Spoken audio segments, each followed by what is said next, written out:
The Syrian army has entered a strategic town near the Turkish border.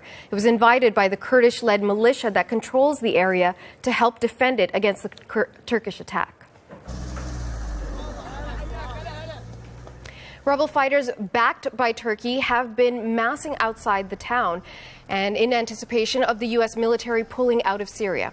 Turkey has threatened an assault on the Kurdish forces who were allied with the outgoing American troops. The Turkish president says he'll leave the town alone if the Kurds leave the area.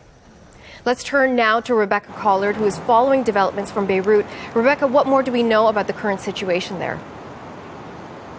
Well, Natasha, as you outlined, quite a complicated situation with a number of fronts in Manbij and around Manbij today. And I think very complicated, very important to understand what's going on right now in Syria. So as you said, both pro-government forces and rebel forces backed by Turkey are moving toward Manbij. Now, the Syrian government says that they have actually reached the inside of the city. They have raised the Syrian flag for the first time in probably 6 years inside of the city itself. That has been disputed by some sources on the ground. But why don't we talk about how we got to this point, Natasha? So Manbij was taken from the government by Syrian rebels in 2012. Government forces fled.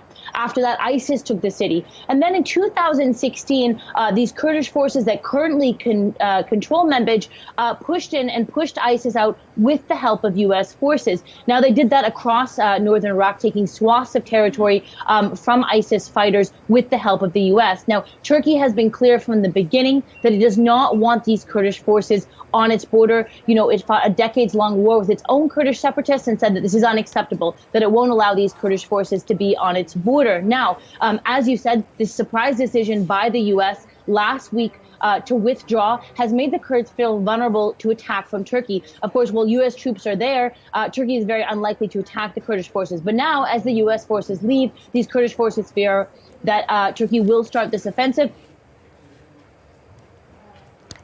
to Manbij after so many years. Okay, Rebecca, we just had a small glitch with the connection. Hopefully it sustains itself, because I did want to ask you, it's difficult to predict how these situations are going to play out, but what are you anticipating in the days ahead? Well, I think that there seems to be no other choice for the Kurds but to accept that the government comes back into Manbij if the U.S. troops leave. And this, of course, I think Manbij is just an example of what we could see across northern Syria as U.S. troops leave, because the Kurds feel so vulnerable. They'll ask the government to come back, preferring to sacrifice the bit of autonomy they've had in the north of the country over facing a Turkish invasion. So what we could see if a deal is not reached somehow between these various factions is the Syrian government retaking control of Manbij in order for the Kurds to push off this Turkish offensive, and possibly after Manbij, swaths of territory, and the Syrian government could move back into this territory in north and eastern Syria without firing a single bullet because of these U.S. troops leaving, Natasha. Okay, Rebecca Collard reporting from Beirut. Thank you.